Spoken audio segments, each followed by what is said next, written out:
Hello, everyone. This is Eric Pennington, and welcome to the Spirit of EQ podcast.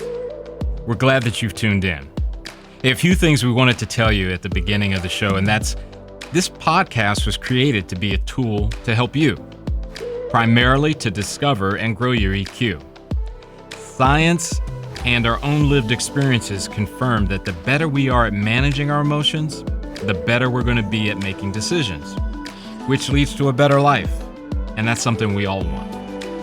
We're glad that you've taken out the time today to listen and hope that something that you hear will lead to a breakthrough. Hey, one last thing. We'd really appreciate a review on whichever platform you use to listen. And if you want to, leave some comments about what you heard today, as well as follow and subscribe. That way you won't miss a single episode as we continue this journey. And with that, the show begins. So joining me today is Hattie Hawks, TV journalist, trauma survivor, and CEO of Authentic Connections. Hattie, welcome to the show. Oh, thank you so much. I'm so happy to be here with you. I am too. And we've had a lot of planning to put this together. But for our audience, by the way, Hattie is going to be a guest host on the Spirit of EQ podcast here soon. So we're super excited about that as well. But that's not the reason why we're doing this show, Hattie. And I know you know that because I am very curious about not only your background and things you've done in television and the new company. If maybe it's not new, but your company Oh, and what you still. do. Okay, all right. So I got it right. All right, That's perfect, still perfect. so fair. And Yeah. that's awesome, though. Yeah. And but one of the big questions for me is, so that's a pretty varied career path, life path with a lot to it. A So lot. how did you get here, right? To where so I'll let you talk, but how did you get here?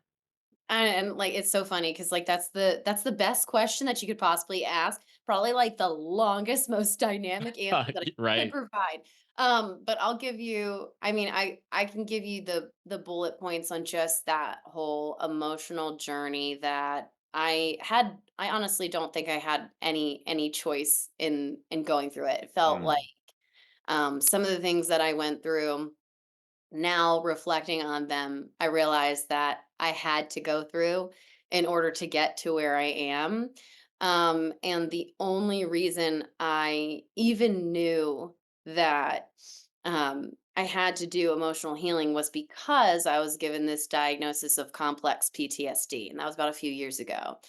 okay. Um, I had been told by my therapist probably months prior that I had PTSD, but I didn't really put much weight into it because I'd done stories on PTSD. I'd heard Mhm. people describe it. And while I knew that it was incredibly difficult for people in their lives and in their relationships, I just didn't really understand how it showed up in my life.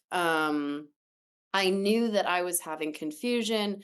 I knew that I was having harder time doing things that I normally didn't have a hard time doing. I'm pretty much, um, I'm typically a go-getter, really hard worker when it comes to my career, whatever it Yeah, is. I want right. to be the best at it. And Yep. something was off, and so at first I thought I had ADHD, and I do, but the first thing they diagnosed me with was complex PTSD because they had a list of questions that they ask you. And it's just question after question after question, where at the end, the psychiatrist was just like, well, I really don't know for sure if you have ADHD, but you definitely have PTSD.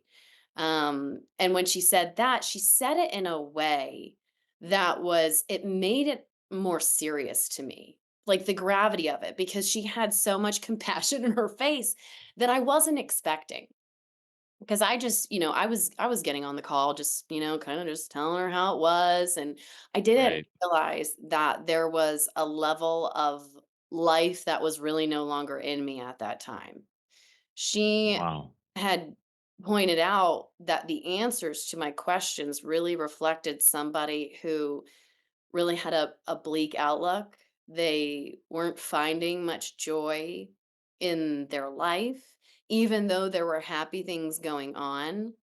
Um, And she was able to explain some of my symptoms back to me because mostly I was just giving her scenarios. Like when I talk about, I had no idea what a flashback was, Eric. I'm not kidding. I have talked about Wow. flashbacks and done stories like with people who have had flashbacks, watch movies, they're talking about it. PTSD, what's the defining symptom? Flashbacks. And she tells me, "Well, you're having flashbacks." And I said, "What?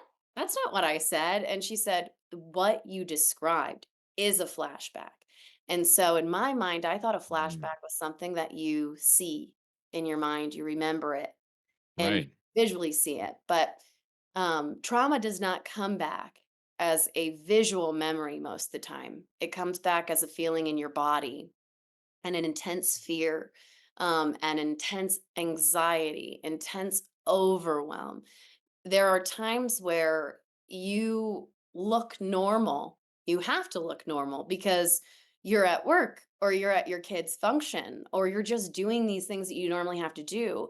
But in Right. your head, you are not there. That's not where you are. You are miles away. You are years in the past and you're not quite sure where that is, but it doesn't feel good to be there. So And can I ask you, you just hit on something that really has me curious. Could you give an example of maybe a physical sensation that you felt that connects to what you just said? the biggest one, I can tell you what my body typically feels like when I go into a Okay. flashback. Okay. And it is, there is a big stress in my shoulders. They tend to go up. I tend Hmm. to kind of get tense, withdrawn. Um, I'll get confused.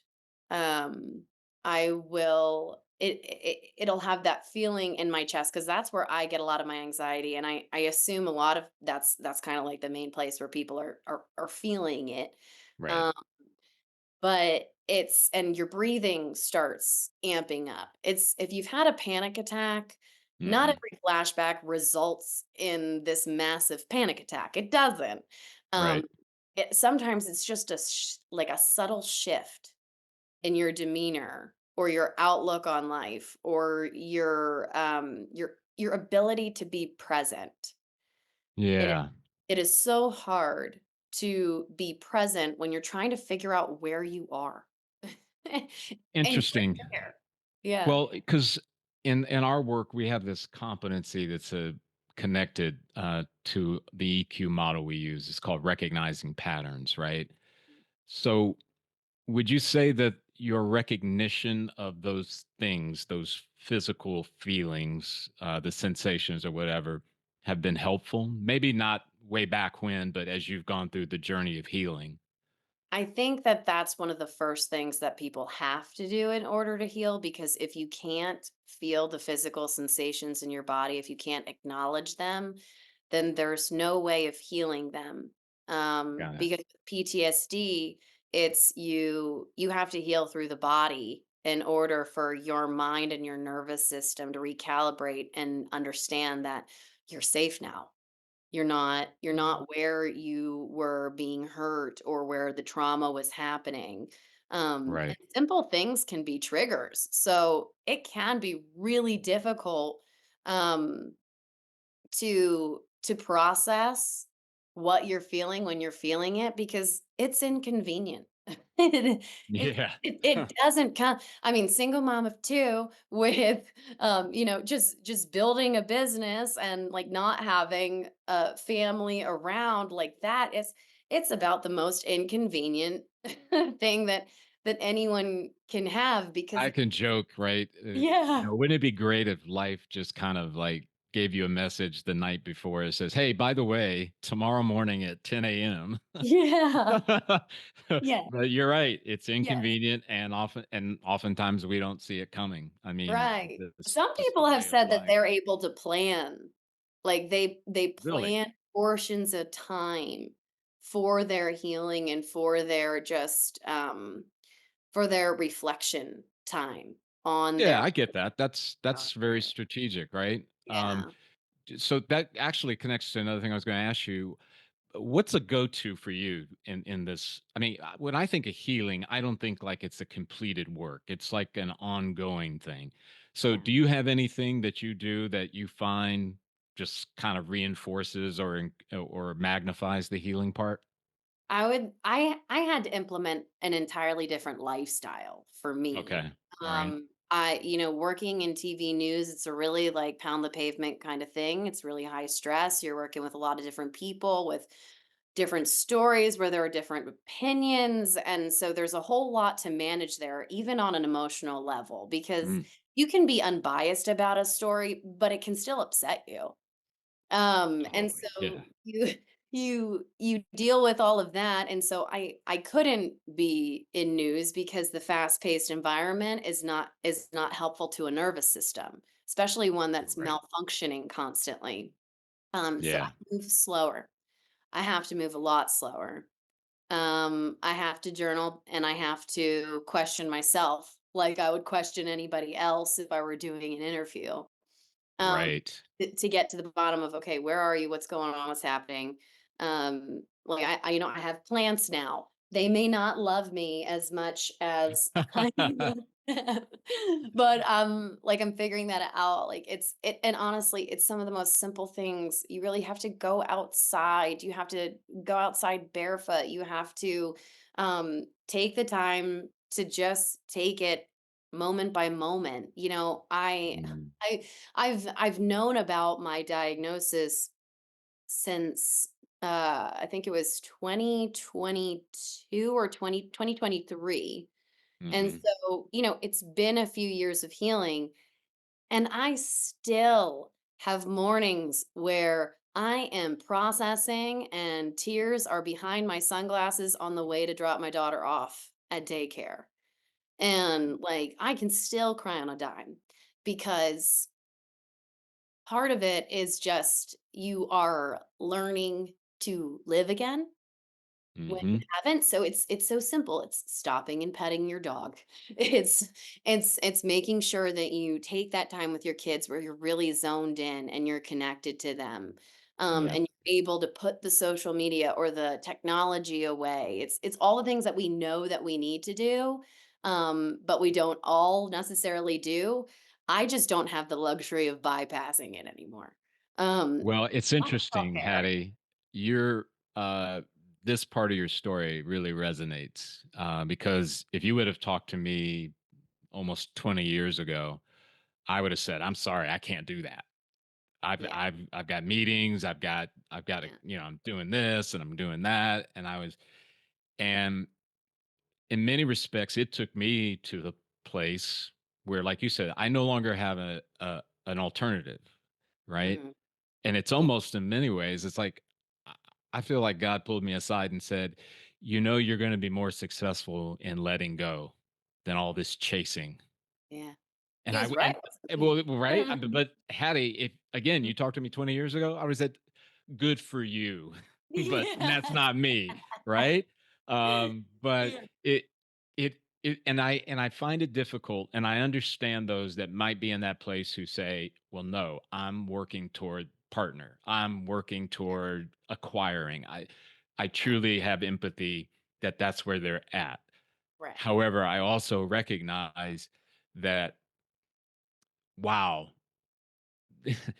our bodies, our minds were not designed, and I'm mhm, not advocating don't work in a corporation, don't have a high-paced job. That's not what I'm saying. It's just this dynamic of if you're only leaving the scraps to you, everybody else and everything else is getting the full meal and you get what's left over, right, that's not sustainable. mm-mm, Just my thought. Um, so there's so much I want to talk to you about, and I want to kind of circle back a little bit to this idea of what we talk about with recognizing patterns, right? So, in my, I use sports analogies, hopefully not to exhaustion, but in professional sports and probably even in amateur sports, some varieties, there is this idea of game film, right? The whole yes, idea is you yeah, watch your opponent's film. You want to know what they do, how they do it, why they do it. You're trying to figure out so that when you play them, you are better prepared and maybe would have right, an advantage, right? right, Well, most really good athletes are also watching their own game film, right? What do I do when in X situation? What do I do in Y situation? So as you are navigating in your current state, your current place and time, um, have you seen any value, or is there a value to that as you're kind of moving forward, whether it be business or personal or otherwise? PTSD or no PTSD, any adult is Mhm. not serving themselves if they are not questioning themselves constantly.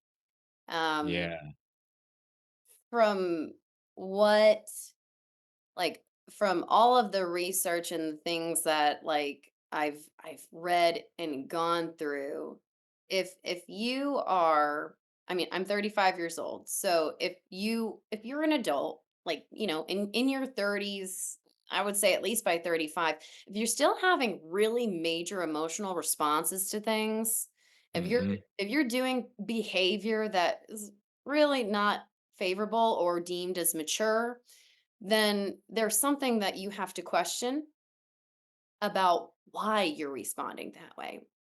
Um, and a lot of times it's not easy at first. It's not always even clear because what you want to say is there's nothing wrong with me. I have a right to be angry about this. Of course, you have a right to all of your emotions, but you have a responsibility for your responses and reactions to those emotions. yeah, And I think adults, I honestly think that we've got a huge, we all do this. We all still have so much work to do on an emotional level. And so for me, I would say that some of my biggest shadow work, that's, what it's referred to when you're basically looking through your shadows and trying to pull them out into the light, right? mhm, yeah, And mine mostly revolve around relationships, mostly romantic relationships, but they could also, I mean, family and friend right. relationships. It pops up there too. It just might not be as overwhelming. And so I think everybody has, I mean, relationships are going to be what triggers you anyway. That's Yeah. different people, different Well, people, different what's background. interesting, you're hitting on something there that, I this idea of curiosity versus judgment. My clients hear that to the point of exhaustion, and if they're listening, they're probably going, "Okay, here he goes." And my Yeah. ode to Walt Whitman, because it's so Oh yeah. unbelievably true. But some out there might say, "Well, Hattie, I just can't go to that particular shadow. I just can't. I can't." I always advocate, if you're finding a struggle to do it on your own, there's help, right? And there's different levels of help, and Yeah. you'll determine what you need, whether it be clinical or else. But I think the idea of being curious about the shadow is a pathway to healing Mhm. versus judgment, because I've encountered a lot of people that, I mean, they're like the judge, jury, and prosecutor Right. all in one. Mhm. You shouldn't have done that. And if you would have done this, then you wouldn't have to deal with that. And the Mhm. funny thing about that, Hattie, that that speaks to every single human being on the planet. Yeah. All All of of us could us. can say, "Yep, I'm in that tribe." But what Right. I find is that there's a resistance there, and I think sometimes that block is that we're so quick to run to judgment and not be curious enough to go, well, wait a minute. Yes, okay, I acknowledge. Yeah, that was a suboptimal decision. But let's Mhm. look at what might have been behind the decision. Let's look at what was I going through? What was happening in my world at that time? That Right. seems, because then you're not on the hook for something that you made a mistake in. So that's a long way around to say, what role has curiosity played in this journey for you? Eric, I am the real life Curious George. I, I, I'm not even kidding. That has been a joke that Yeah, I I've have. got this vision in my head, Hattie, of when my son was like 4 and we would watch that before he would go to preschool. That's so awesome. Sorry, I know that's not where you were going, but I Well, couldn't no, resist. because that is where it started actually, because my mom, if there's one thing that she loved to always tell me is that, "Oh, you just love to read Curious George." I would read it to you over and over and over again.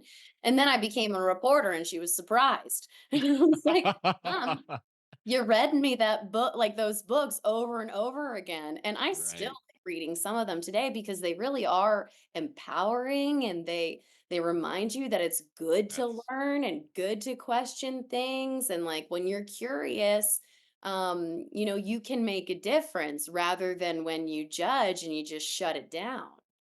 Um, yeah. so we have a judgment and a shame epidemic where Mhm. we don't feel like we can be flawed, even though it's in our human design to be flawed. We have, like, our emotional intelligence was meant to grow as we got older. So we were meant to make mistakes It's that the we're only not way. going to be proud of. You never have to be proud Yeah. of your mistakes, but you do have to look at them so that you can free yourself from the pain that they cause you on an emotional level, and how that translates to the physical level. I think people, it's a tough concept sometimes to understand that our emotional pain does turn into physical pain. Um, Yeah. and so, if emotional pain wasn't enough for you, if you recognize that you don't want a chronic illness, you don't want to have this chronic pain, and you want to have better relationships with people, and you want to have a fuller life, you have to be willing to look at yourself and then also tell yourself that it's okay that this happened. You did the best that you could at the time with what you had, and you could even Yeah. go further as it actually makes sense that you responded this way Yeah. because, and then you go into the process of the things that also led up to that decision. And so then you understand why your brain worked the way that it did and why you've gotten to the point where you are now. It's a long journey and it's a difficult one, but the one thing that I always try to hit home is that shame has no place. It has no place here. Like, I'm not here to make you feel shame. There's nothing that you can tell me that would think less of you. It will lead to me asking you more questions about your adverse life experiences for you to Yeah. have gotten to that point in your life, but I'm not going to make you feel bad for that thing that happened years ago that is still plaguing your mind and preventing you from living the life that you deserve now. And you know what, Hattie? One of the most powerful questions, and I happened upon it by accident, that I've asked friends, family, clients is, what do you need most from you? Mhm. And the idea of that was driven by, if we're not careful, um, that judgment that is so easy to go to is the very thing that keeps us from moving to breakthrough. So, for example, think of it this way. If I said, Hattie, what does Hattie need most from Hattie right now? Maybe she would say, I need her not to judge me. I need her Mhm. to let me know that it's okay that I made the mistake. Mhm. Right? Mhm. Eric, what does Eric need most from you? Mhm. You don't have to be Superman. It's okay. You can let somebody else sleep over that building. You can just rest. Yes. Because if we're not careful, again, I think we're so driven, and maybe that's part of living in the United States and our culture, you know. Mhm. And you got to ask the question. It's like, okay, so what is all that for? Right. All that striving, all that, I'm going to work myself. Because even I think about this, like, in certain times of our lives, we always hear about retirement, right? What are you doing for retirement? How much have you saved for retirement? And this audience has heard me kind of opine a little bit about this before, Hattie, but it is not my call to ignore saving and investing your money. You should. Right, you're like, You should do that. yeah, But you think should. about it, if our pursuits in the process, right, in those pursuits is to accumulate for a day out, way out in the future potentially, Mhm. and we're working ourselves to the bone, we're burning relationships in the process. And let's say we do get to that quote magical finish line. What will Mhm. we have? Right. What will we be like? Yeah. And again, not advocating that you stop investing and saving. I'm not advocating that you don't work and try to earn a good living, if not a great living.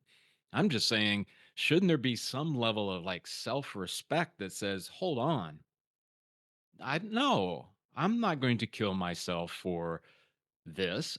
I'll work hard, I'll give, but not to the point of sacrificing my.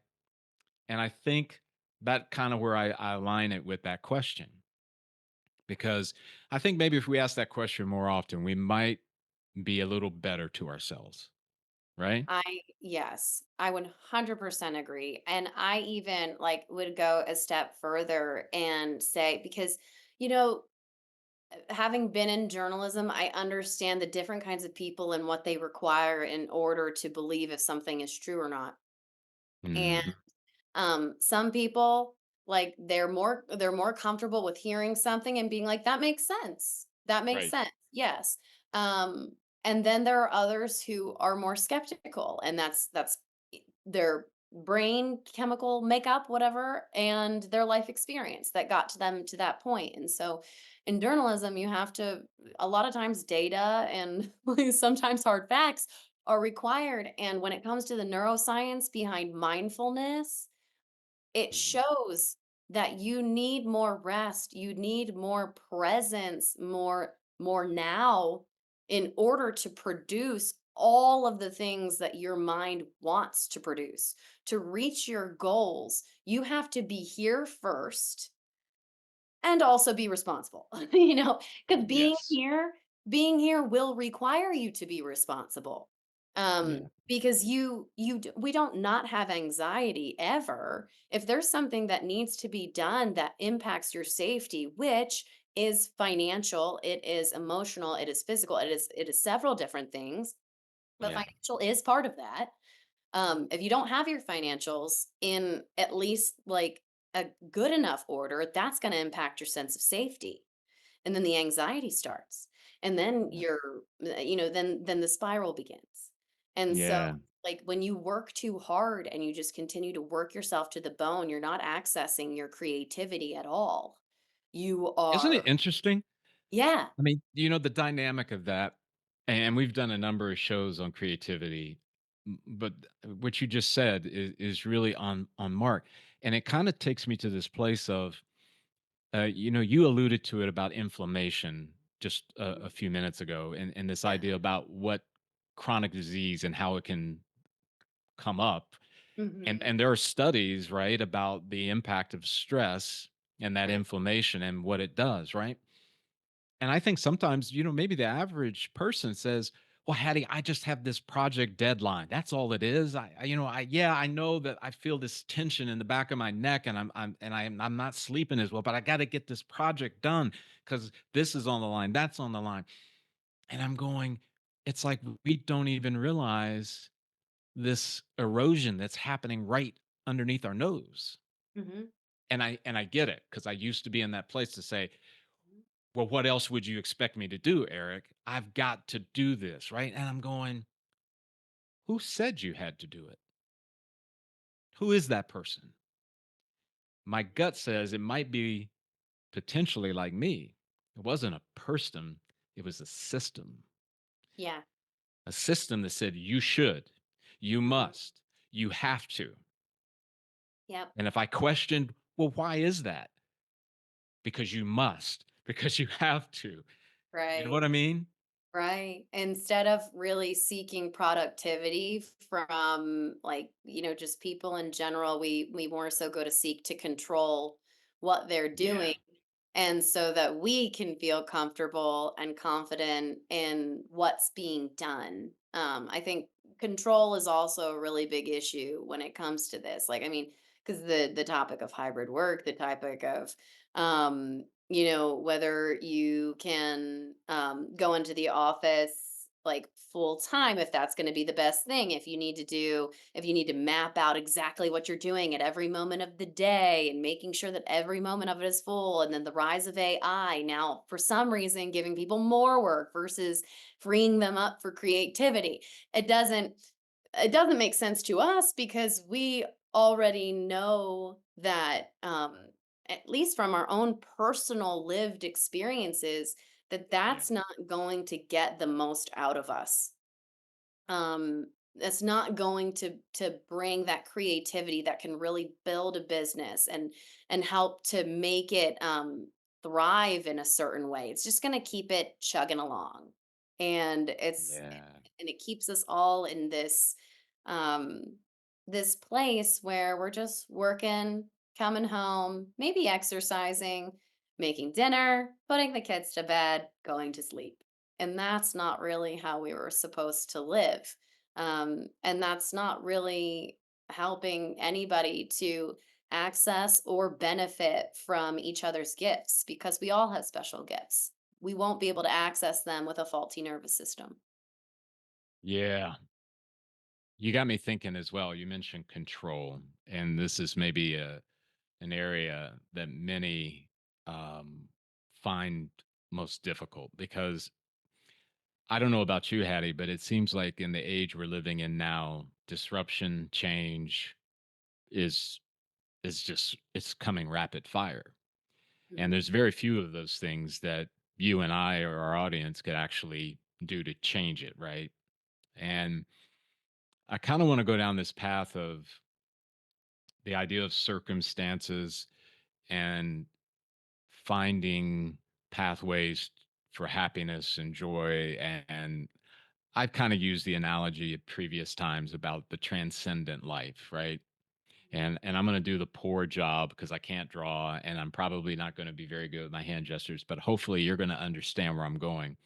So if you could imagine there's this line, and for our audience, if you're not watching the video, just imagine there's this line in the center of the page.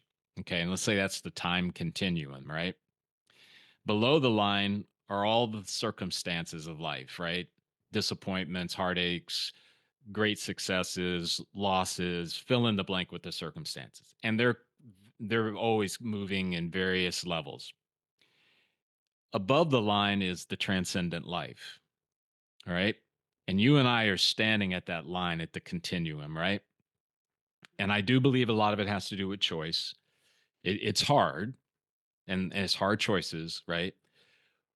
But I find one of my great pursuits is how can I live the transcendent life? Meaning I live above that line, even though those circumstances are happening all the time. And Right. don't misunderstand me, Hattie. I'm not saying that those circumstances of life never hit me, right? Because they do. Because that line of for the time continuum is really rather imaginary, right? And I can think about my own life in the last probably 18 months, going close to 2 years of all kinds of loss, all kinds of disappointment, all kinds of circumstances, things I never expected, never, I mean, would have imagined, nightmarish things. But here's what's interesting. I found that in order to live that transcendent life, certainly my relationship with God an essential part, if Yeah. not the bedrock foundational part. But the choice thing, which is open to every human being, regardless of their faith, is what will I choose in the midst of my circumstance? I don't have to like it. I can say, Hattie, I'm frustrated by this, but I have a choice. The transcendent life says you have a choice to find and choose happiness. Mhm. You can decide that, you know what, Hattie, these three things went wrong this week, but here are four things that went right. And I Yeah. can do that every week of my life. And that's that transcendent life. Now, that's a bit of a story. That's kind of my thing. What are some, and maybe one story, time is never on our side doing a show. But can you think of maybe a personal story of maybe, and let's stay in the optimistic and the inspiring that has helped you? Something that you had a breakthrough in, or that helped you immensely? Oh my gosh. The thing is, I feel like I have breakthroughs all the time. To some degree, I'm like, okay, like, when is it? But it's always a relief once you get there. When you Yep. have the breakthrough, you're like, oh my gosh, I'm here. It's okay. Everything's all right. Mine is like yours. It's very faith based. Hmm. That has been the strongest reminder that like life was never promised to not have suffering in it. It Yeah. it wasn't promised that we wouldn't suffer. It wasn't promised that we wouldn't have flaws and that we wouldn't sin. We wouldn't do things that aren't good for us. And not that we wouldn't self-sabotage. Like we have the capability to do all of these things. And that is just like who we are just because we're here. And Yeah. sometimes just I have to listen to the music because I have many moments and like thinking about a specific one. I could even just think yesterday. I mean just yesterday because Yeah. I'm constantly processing things. I'm in a relationship now after several that didn't necessarily serve me and several that I didn't have the emotional knowledge that I do now.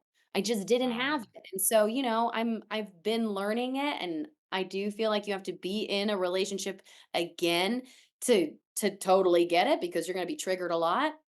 And I kind of have Was this. that look, can I ask you? I'm interrupting you, but you Yeah, you sure. just said something. Was that scary for you to go to try again? Oh my gosh. Yes. When I got on a dating app the first day, I literally I had to throw my phone down. I was on it for like maybe 20 minutes and I was like, I can't, I'm too overwhelmed. I'm like, Right. I had to tell Yeah. myself, I'm like, well, Hattie, you don't have to do this if you're not ready. That's the beauty of it. Yep. You don't have to if you're not ready. You think you're getting ready. You're just not quite there yet, and that's okay. And so what Yeah, I and you just kind of and it's not my question, right? yeah, That question of what does Hattie need most from Hattie, you just described it. yeah. You gave I have her that, hey, it's okay. yep. You don't have to. That's just beautiful. Anyway, that's a tangent. But anyway, The keep first going. thing I do. It's the first thing I do. It's like, "Wait a second. You have a right to your emotions. Let's think about what this emotion is. We'll identify it if we don't know what it is right now, because sometimes I don't know.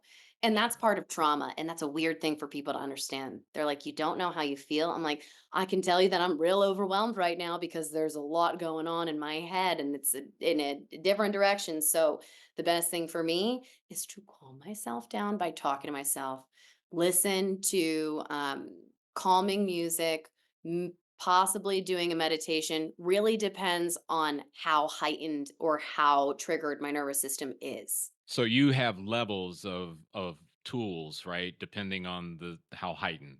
Did It I get really that right? depends. Yes. So I stick with Christian music for some levels, and then when I'm ready to empower myself, I mean, I myself am at least two Taylor Swift albums. If you listen to them, you'd be like, "Oh, okay, so that's Hattie's life. Cool. All right." So I don't, T Swift, who knew? Yeah. But and like listen to it or like different artists. Sia is great for empowerment and for Mhm. bringing you out of like a funk and reminding you. I love one of her songs. It's called Floating Through Space. And it's you made it through another day. Um Everything's going to be okay. We're all just floating through space. That's Interesting. all we're doing. Wow. And Wow. it's like, all right, none of all of these things that are so emotionally bogging you or me down Mhm. are really that big. We don't need as much as we think we need. It's far simpler than that. Yeah. So I don't want to get too far ahead of you and what your plans are for your guest hosting of our show, but I got to believe you're going to touch on some things that may be connected to what I'm about ready to ask you. So I think there might be those in the audience that would say, well, Hattie, that's really good that you've got these great strategies, that you've gone through a lot and you're getting breakthroughs. but I'm not sure how that works. I'm not sure. So, what would you say to someone in the audience that might be in that place as far as support, tools, support, resources, at Mm. least to help them get on the road of like, okay, I want to be that healthier version, that better version, whatever it may be? It can be super simple, Mhm. and I think it even just starts I love to quote just like movies, music, all the things Mhm. because, the messages are out there, and the one thing Yeah. that I loved about Frozen 2, the movie came out as I was starting my divorce, and I had, my three-month-old baby and my 3 was he 3 years old? And my three-year-old son, so my Mhm. daughter and my son, and, he just would break into the song "The Next Right Thing," and when and I couldn't help but listen to it and just kind of cry as I'm watching him. I'm like, "Look at him. He's, like, just in his own little world, just loving life, and he has no idea that the song that he's singing is speaking to Mm. me in such a way that I will always remember his voice singing it, Yeah. belting it out, and I would say for anyone who knows that life isn't what they want it to be, you just start with this moment right now. What is the next right thing? This morning for me, it was literally turning right at the stoplight and then left at the next because I was processing something. My daughter had to go to school and I still have Mhm. to do all my responsibilities. Um, but when you get into that overwhelm, and not everybody has complex PTSD, so I'm Sure. giving you kind of Yeah. extremes. Mhm. Um, I think in my personal opinion, I think there are probably plenty of women who can relate to this. They just don't quite know because I think there's a level of trauma, at least what I've seen from my own friends growing up and coworkers and things that they've gone through. And I'm like, you have been through the ringer. And Yeah. I'm like, I am not a clinician to tell anybody that they have PTSD, but I can see myself in a lot of people and in a lot of women. And there's a Mhm. level of we're not talking about things that we've experienced. And I think men, honestly, same boat. It's just when we talk about biologically speaking, I think there is a level of safety that men may have slightly more than women because we know that our stature is different. We know that we are Yeah. biologically different. And that's not meant to make anybody upset. That's just really what It's biology. is said. Well, and So Hattie, I can speak from the male perspective, um, and it's dangerous. We've, and again, my opinion, yeah, we've been taught culturally that we can perform our way out. right. We can win, we can achieve, we can conquer. And on the face of it, it sounds really, really good, right? Because it's kind of like a football game. Mhm. Time runs out, we're ahead by 20 points, we win. Yeah. But nobody talks a lot about, well, what about when they're sweeping up all the confetti and the lights have now been turned off? What then? And I Yeah. know from my own personal experience, I found that was a very lonely, empty time and Mhm. a time of understanding that there needs to be more. And part of what you were saying about talking about it, I was fortunate. I had people around me, not all men, but the majority of them who I could talk to and I could say, this doesn't make any sense to me, that they were supportive, you know? And I would dare say that I think it's important, no matter your sex, to have a community that can go, oh, and quite frankly, selfishly, Hattie, one of the big reasons why we reached out to you about what we're doing with you and your company is because if it means that there's a woman out there or women who go, that's me. Mhm. That's me. She Yeah. understands. Because Yeah. you mentioned music. One of the most powerful things about music for me, especially when I go back to when I was at my youngest, it was as if those musical artists knew my name and knew what I was feeling and could understand. Mhm. And though obviously, Hattie, we're not playing music on the Spirit of EQ podcast, I We can get hope some flow in the I was gonna background at say, some right? Right? point. Um, but even in just this simple format of having a conversation that maybe someone would go, "They get me." Yeah. That I mean, how powerful. So, Yeah. as I mentioned, time is not our friend, and we're getting close to closing out the show today. Um, Is it too early to ask you what are some of the things that you want to get out there into the world? And obviously, you're not a permanent guest host, but we're going to have you on more than a few times, right? To do a show. What are some of the things you're hoping that you're going to be able to do with that? I am I really want to create a level of compassion around flaws, around the emotions that come from that. I want cancel culture to be done because it is not serving anyone to just disregard something or discard someone for a mistake that they've made. We are all human beings, Yeah. and I feel like we're in a space where we forget that. We're of we're all people. We may have differences, but and we were made by like the same creator. I mean, that's Yeah. my opinion. And I think people need to get more comfortable with connecting again since we've experienced such a disconnect over a period of time. But then COVID was a big changer. It Yeah. had its blessings and it's had its trauma responses.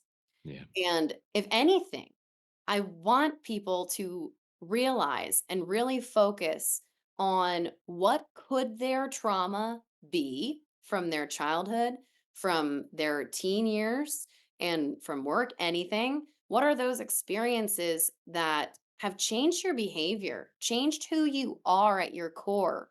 Um, Mhm. and I want people to be um, better with connecting with others and sharing their authenticity because when you can share authentically, you feel so much better. Yeah. No one wants to hold their skeletons or just I use skeletons even that because we talk about skeletons being in the closet. I don't really see them as being necessarily skeletons. I think we all have those things that honestly probably made us feel like we were dead inside, like made us feel as if Mhm. everything was crashing down and we had to absolutely hide it at all costs. But when you hide all of these things, then everyone else is going to hide their things. And then we're never going to know, we're never going to learn, we're never going to realize that certain things aren't okay, certain behavior, certain communication. We're not going to understand manipulation. We're not going to understand gaslighting. We're not going to understand all of these things that get us into this headspace that the majority of us are in because we all have a nervous system. A household, a family has their own nervous system. When I am off, my kids are off. And then a community, it has its nervous system.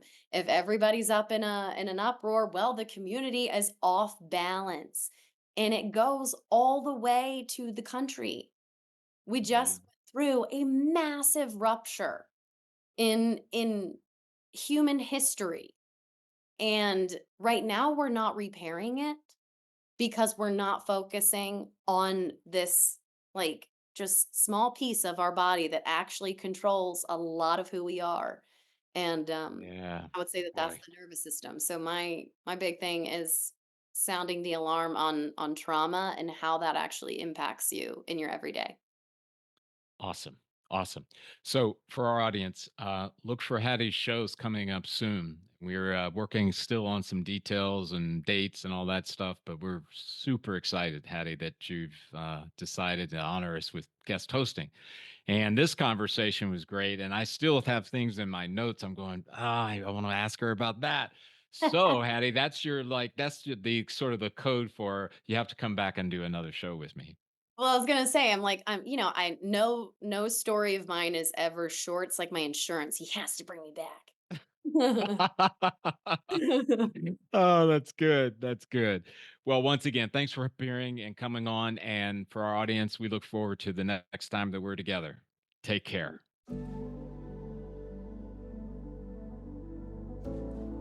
Hi, everyone. This is Eric again. A couple of things as we've ended the show. We hope you enjoyed it. Hopefully, you're tuning in on a regular basis. We'd love it if you would give us a great review on whatever platform you're listening to the podcast.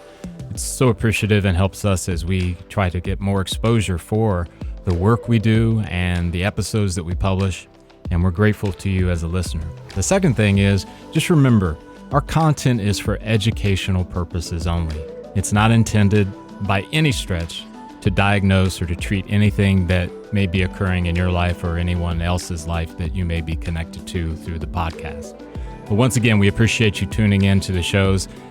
And as always, we look forward to the next time that we're together. Take care.